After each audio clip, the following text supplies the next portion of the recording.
Huh? We need that stuff, the late stuff. The what stuff? What was the? Yeah, I've got the and you're addendum. gonna sign for, I've got the, what did Jen send us, a late addition to this? she had the, School board. yeah. Yes. The mandate relief. Oh, did that come today? Is that all we have to do, just sign that and that's it? I didn't go on email. Just Joe, myself, and the district clerk sign it and send it on. You just need the resolution. I didn't see it. I didn't see it. Well, I'll show you. We have it. There's something like that, I don't usually have time. By the time I got dinner and everybody fed before I got out the door. It came after my update. So, I- Sent it out late Friday, so you figured this is really the meeting. Oh, wait, it went out late Friday? No, it went out yesterday. I think my son is correct. I never received it. All right, we're ready, if you want to call it. That's really This is weird. a special meeting of the Board of Education to meet with the audit committee, review the extracurricular. Okay, and I have a motion to begin our special meeting of audit, of the Board of Education to meet with the audit committee. A second? Oh, attendance wise, who are we missing? We're missing Holly and we're missing Nadia. All in favor? Opposed? So be it. This is the beginning of the meeting. Okay. Barb, do you want to just set the stage? Sure. The district has an internal auditor, it's a requirement, and generally what an internal auditor does is evaluate risk, determine an area, a functional area that's going to be audited. It's based on last year's financials, that's my disclaimer, so it wasn't mine. One of the areas that we looked at for this internal audit was extra classroom, because that was an area of concern of the district, of my concern, the superintendent's concern. We were, if you recollect, unable to issue extra classroom financials at the conclusion of last fiscal year. And we wanted to ensure that we would do a complete overview of extra classroom activities, be able to pinpoint areas that had weakness, and go in and do some specific training. So in order to do that, we felt it was smart to have extra classroom looked at. I know it's been looked at in the not too distant past, but we wanted to take a look at it again to make sure that we knew exactly what we needed to move towards in the area of correction and implementation. So with that being said, we had the audit, was it beginning of December? I don't know. Well, it was actually November. November? We did the work, and then we Okay. met with you in December, and then Okay. the audit committee got postponed. We were gonna originally meet in December. That's right. We postponed it. So what we have is a draft audit, and the plan is to provide that information to the board collectively. We're going to implement some of the changes immediately, and then respond to the audit, and to have the auditors come back probably in May, towards the end of the month, and to provide to you a final document which will include some of the things about the current. So that's the overview. All right, thanks. That was a pretty good summary. And what I want to kind of first start off with is, like, when we do the internal audit process, we look at the, as you mentioned, the risk. If we do a risk assessment as to what, we look at control risk, residual, what records, everything, and say, what's the probability of something that could go wrong, and then what would be the impact of that on the district. And for those of you that have been around, I didn't bring enough copies of this for everybody. Do you have copies of this for Howard? No, I did not. I only had like 8 extra copies. I thought it was Oh, email. Yeah, well, was Send emailed it to out. everybody in mid-November, or mid-November, end of That was November. great. Right, so you can kind of pass that around. Right. Maybe every person take. There are They're several. all the same. Oh, there's several. I'll just take one copy of each. And what we do is. I got it now. Okay. I'm a quick learner. That's good. It's colored, so it's gonna help me. Okay. I don't have enough copies for everybody for that one either. It's, and. Wait, can I have a Yes, question? sure. You mentioned something about risk. Mhm. You're measuring risk. So are you looking at financial risk, or are you looking at slip and fall risk, or are you looking at the roof collapse risk? All of that. Wow. All of that.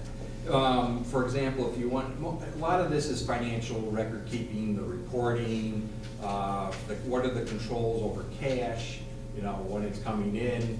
Obviously, the less cash you have come in, a lot of it now is electronic transfers right from the state, you know, all that.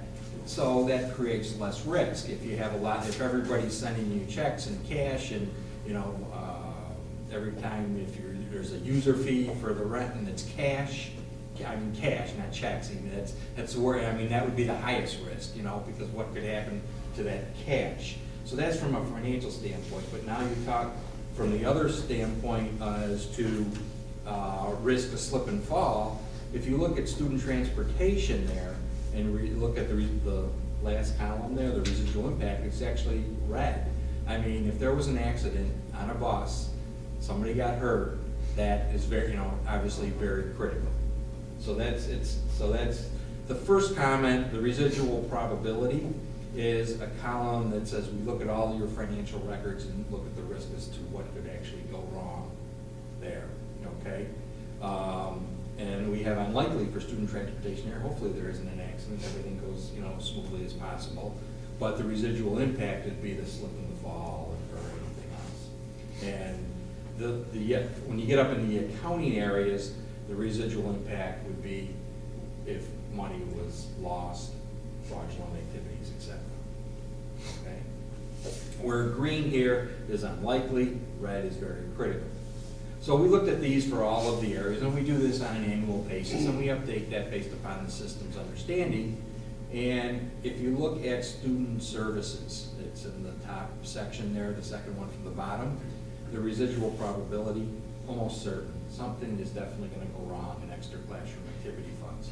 The reason being, it's a lot of small cash transactions, students, you know, the number of people that are involved. Obviously, when you're dealing with cash, you want some type of segregation of duties and you want various people involved, but you don't want 50 people involved, and that's what's happening, you know, or more than that actually, when you're dealing with extra classroom activity funds. Each club has a student treasurer, each club has a faculty advisor. They are supposed to coordinate all that. There's rules and regulations that you're going to see that they should be following. And that then is brought up to the principal level, up to, you know, Barb's office for the actual reporting and making sure that everything is actually there. So there's a lot more people involved and a lot more smaller transactions.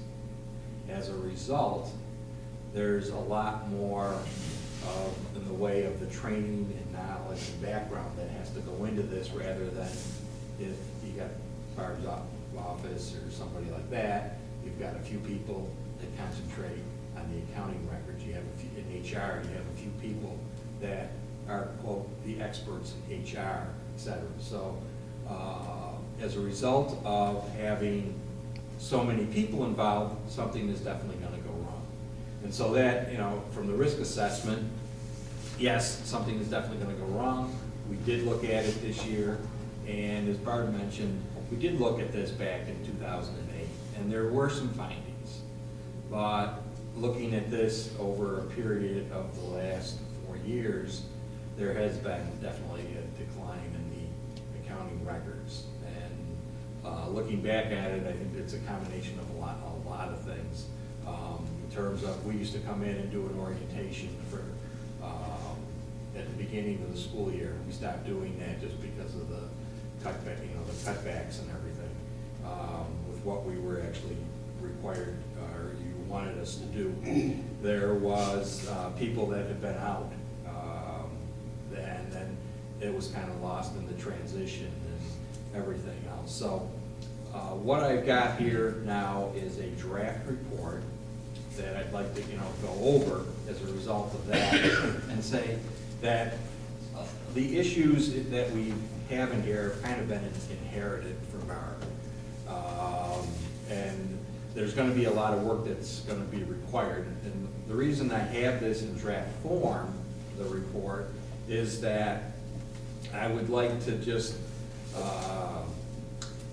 give Barb and the school, the middle school and the high school, that's where the majority of the dollars are, is a chance to actually go back and implement some of the recommendations and everything that we have here, and then we would come back in May, right after the budget probably, the budget process, and actually see what what has been done to date, see what improvements are there, and then have another report back for the audit. I got one question before I go off my colored page. Okay, yeah. Is this a summary of the risk assessment that was done? Yes, there is. This is process summary, I'm just trying to make a connection on what process is Okay. a summary of.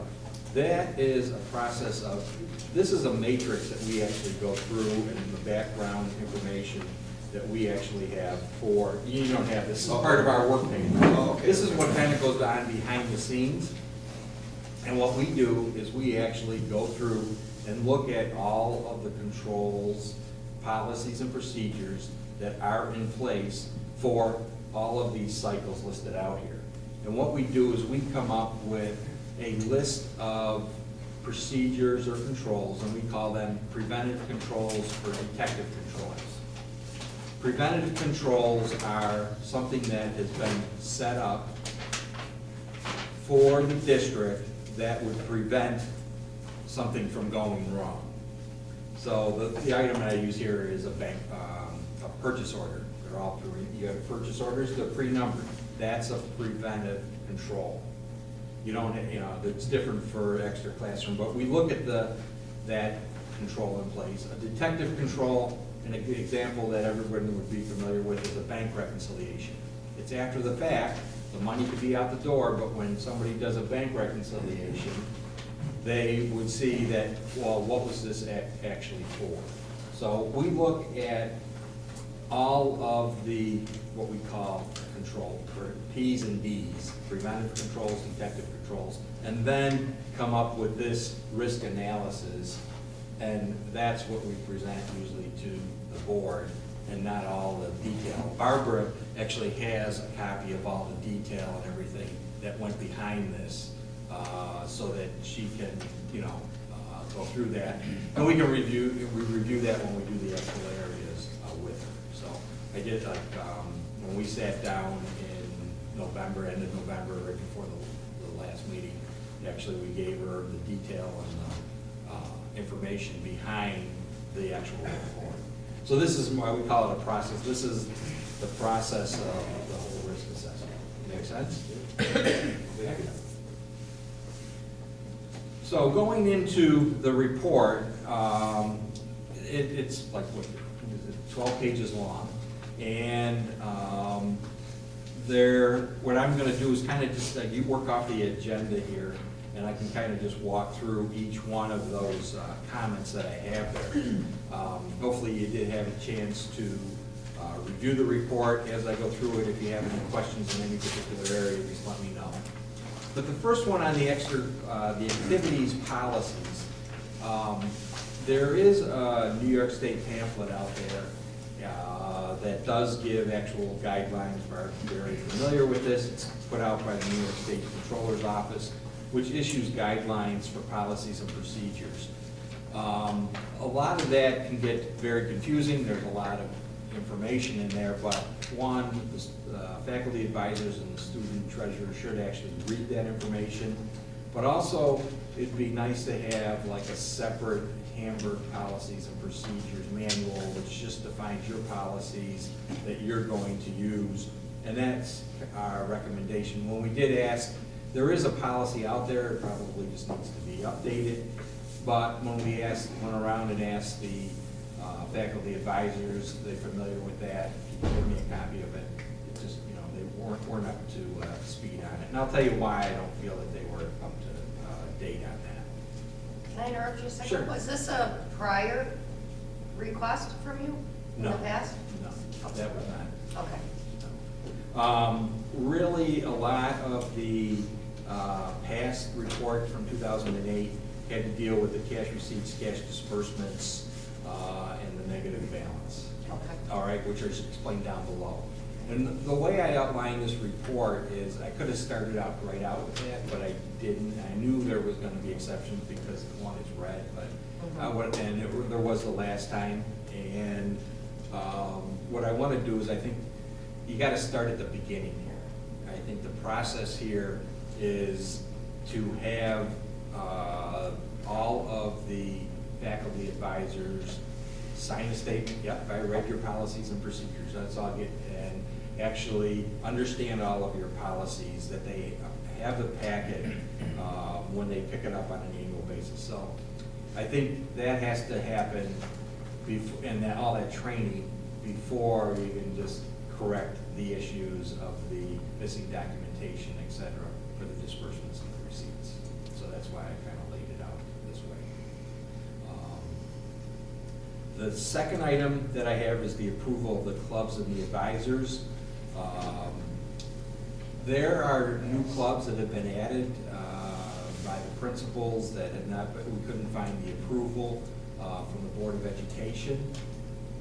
So my recommendation here is to set up a new list today. These are all the clubs that are in place. Make sure you agree with that, have that be approved by the Board of Education. The Board of Education does approve clubs, but you're gonna see when we got into the schools, there was additional clubs that were actually not approved by the Board of Education, and Barb has a list of those. And you should One also. of the reasons that may be due to is the contract calls for a, I believe it's a one-year period to establish a club. So part of what might be happening is we're establishing some clubs without going through the process of, with the board, of establishing them on that kind of pilot basis to see if they're going to fulfill all their obligations and then be recognized as a fully established club with the stipend to it, to the person who's going to be advising the club. So I think part of what we'll have to do is address contractually how that would move as well. You may want to have, do that maybe in June again, or something like that. If you did it, all of your clubs in July, and then had these clubs have been added, in the past 6 months, and then have that in June or January, another halfway through the school year, something like that. You also want to look at your inactive clubs. Any inactive clubs, make a determination, should they be in existence, should they be closed out? What are the procedures for closing out those clubs? Is that any funds that are left over to go to student council or whatever you want to. The annual review with the clubs and the advisors every year, the faculty advisors and that do pick up an annual packet of information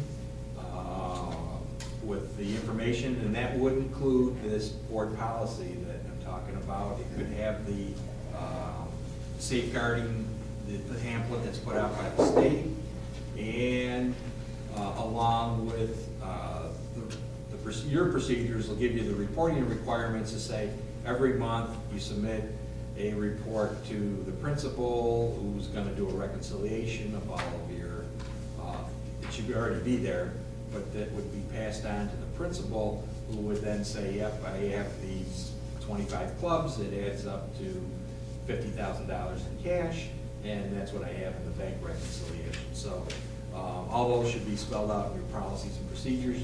You may even want to have a confirmation signed by them, by the faculty advisors. Some districts do this, saying that I've read the policies and procedures and agree to comply with these policies and regulations.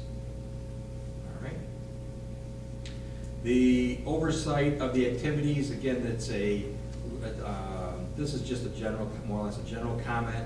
It is for a learning experience for the students, and make sure that the students are signing everything. A lot of times you don't see that, sometimes you just see the faculty advisor signing off. We want to make sure that it's a learning, that's right out of the guidelines, it's supposed to be a learning experience to educate the students on business principles, etc. And therefore, you want to make sure that they are signing off on the approval of the invoices, cash receipts, they should be actually signing off on the receipts, etc. On fundraising activities, what should be done is you want to go out and have a candy sale or whatever it is. What you should do is you should have a budgeted worksheet, and there is one that the district does have, and on there it does say, one, if you should collect sales tax or not. That's another issue that we'll be talking about. And say, okay, we expect to sell X number of candy bars, X number of sweatshirts, we expect to take in X amount of dollars, we're gonna buy them for Y, and then that is approved, that should be approved by the principal before they actually go out and do that. And we didn't see that in all cases. So, that's the way for the principal, you're delegating responsibility to the principal, it's a way of keeping a handle on what's going on within the district. Okay, and it should only be for, the principal then should only be approving fundraisers for clubs that are actually approved by the Board of Education.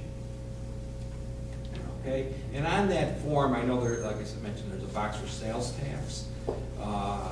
If you are selling a sweatshirt, shirt to Rich Ventnor as an individual, that is subject to sales tax. A lot of people just think, well, it's part of the school, it's not subject to sales tax. That is subject to sales tax.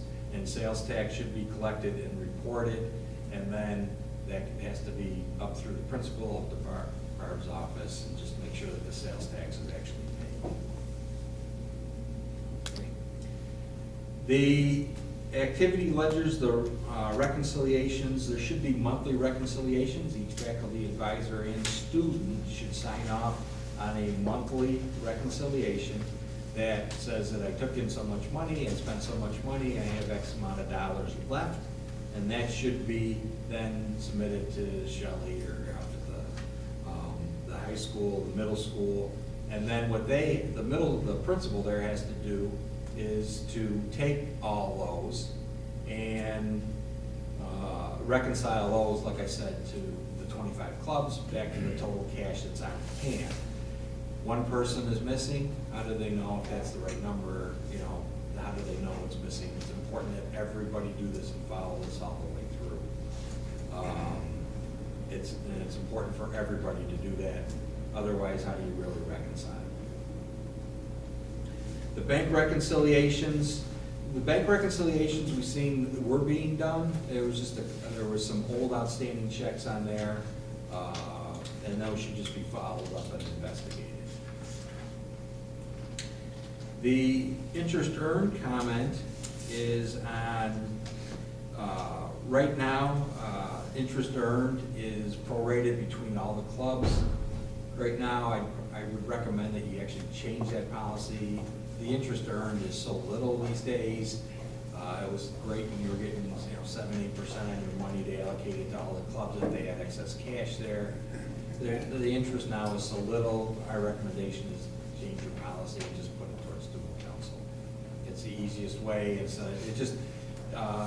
If you don't do that, it's just another allocation, a lot of work, especially if you're doing it on a monthly basis. This way, you could just put it to student council, just leave it there. Some districts just have an account called interest earned. They keep adding to that on a monthly basis, and then they allocate it once at the end of the year. Just another simpler way of doing it instead of trying to do it every month. The safeguarding of the check stock at the middle school, they were not in a locked cabinet. I guess they didn't have a locked cabinet there. And so we just recommend that blank check stock should be kept in a locked safe. That was okay at the high school. The check signing, here we recommend that the principal actually keep a separate check log or report. You can get it on here with QuickBooks, so that they know that all the checks that have been written And then we also recommend that they get the bank statement back at, originally, and just compare the checks written and everything to what they have on the check log that would prevent somebody from actually writing a check and putting through the process. Under cash disbursements, here is a matter of just getting all of the proper supporting documentation. Again, you should have the request form, and everything, the invoice and all that before the check is actually written. The approval should come from the student, the approval should come from, should be on the faculty advisor before the check is actually written. Once you do get it, you should document that if you ordered 25 sweatshirts, that you got 25 sweatshirts, that's what you're paying for. That could reconcile back then to your original budgets, and does that reasonable? So there needs to be just better paperwork. And I think these are things that you could go over at an orientation and have that with the faculty advisors. Like I said, in the last couple of years, I don't think that was actually done, the orientation. As far as the negative balances, without keeping up-to-date records, some of the accounts were going into the negative, meaning that you're using other students' funds to pay for the activities. You should not write checks out of accounts that would make that go negative. Therefore, you have to have current records, and it has to be updated. Otherwise, you're borrowing funds. We actually found accounts at the end, not only at the end of the year, but during the year, there were funds that where checks were written where they actually had negative balances, but you made them go into higher negative balances. And then on cash receipts, again, it's every time they should issue a receipt back to the individual. It should be a dual, they do have receipt books, and they should be filled out with the original going to the person giving the cash. The other part should stay there and then be attached to the deposit that's actually going to the bank, and then you can use that as part of your reconciliation. So that we didn't see the actual receipts for all the deposits that were actually going in, but that's one way of controlling the cash that is coming in. So with that, with the comments there, yes, there is some work that needs to be done. Barb is going to have her hands full there, but it's something that, like I said, that I think has slipped over a period of years, and now it's just a matter of going back. So I think it's got to start, right with the board, go in, approve all the activities, make sure that you know what clubs have been approved. That then is passed on to the principals that will control the regular fundraising activities on a regular basis to make sure they're aware of all the cash that is coming in and going out at the individual schools.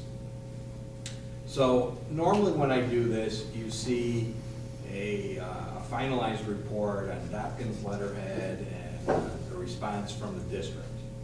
In this particular case, what I was thinking of, and we can finalize the report right now if you want, but I would like to, like I said, come back in May and see what improvements have been made, and then ask you to give her another report.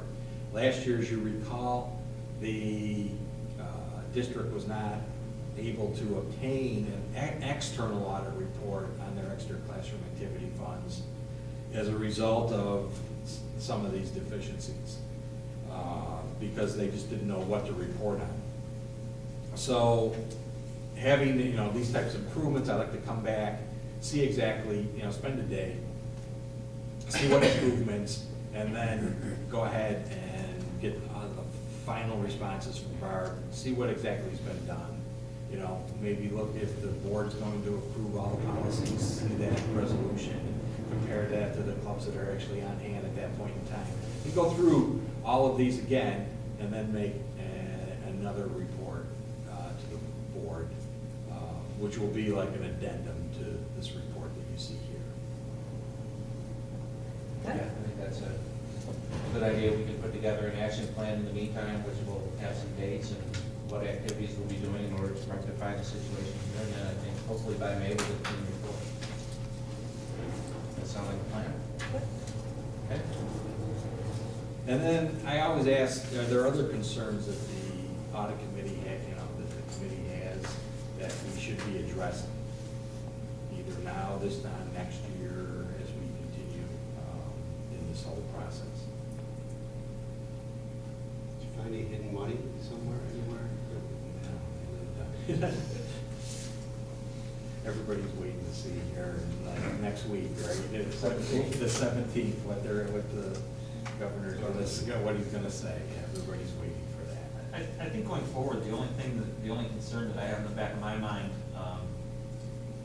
going back to the last month's meeting, is with the resignation of the payroll supervisor and basically consolidating some of the work in our office to try to save money and have payroll done at an economical cost, just to make sure that everything's being done and that we do have the proper policies and procedures in place to safeguard the district, that people are getting paid the right amount, the taxes are being paid properly, and that type of thing. Not that I have any concerns that I think it is or isn't happening, but as with our discussion, last month, just something for peace of mind. That We're asking everybody to do more with less. Right, and I just want to make sure Make that sure. we're not being a penny wise and a pound foolish. Exactly, it's a very good point, and that's what we do when we go through that whole risk. We look at the controls that are in place, and are there mitigating controls, even though you have fewer, people doing that.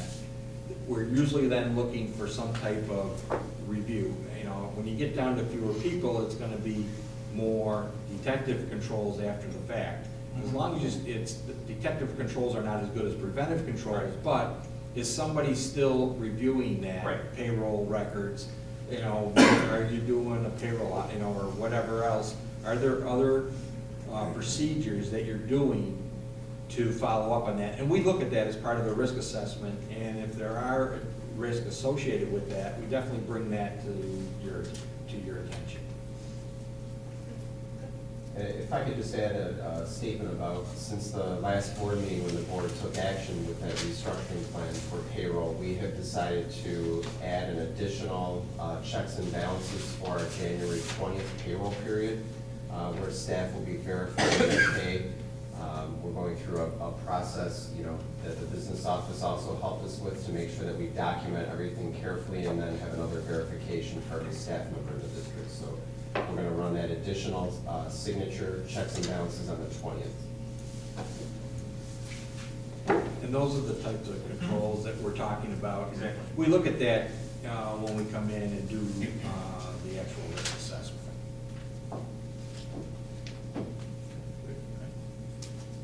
Motion to adjourn the special meeting? Motion to adjourn the special meeting and the regular meeting. Motion? Motion. Second? All in favor? Aye. Opposed? Okay, we're now back in our Now you have to call the regular meeting. regular, because we weren't in a regular meeting yet. Okay. Now let's have a motion to call a regular meeting. We have our attendance, our whole group is here. I have a motion to begin our regular meeting of the Board of Education. So moved. Second? All in favor? Aye. Opposed? Thank you. Thank you. Sorry, I didn't mean to interrupt you, like you were getting up. Thank you. Okay, we do have issues that we can discuss in executive session. Can I have a motion to go into executive session? The reason we're going in is to discuss negotiations with all bargaining units and pending litigation. Do I have such a motion? And a second? All in favor? Aye. Opposed? For those of you who are here, we will be back in another hour or so. And I ate all of my chocolate, so there's none here that mine that you can eat. But Patty's is still here. Everybody else's is still here. I've got two of them, so I don't know. I'll trade Anybody soon. dark ones, I'll trade the white ones for the dark ones. I will too. Okay. I will start.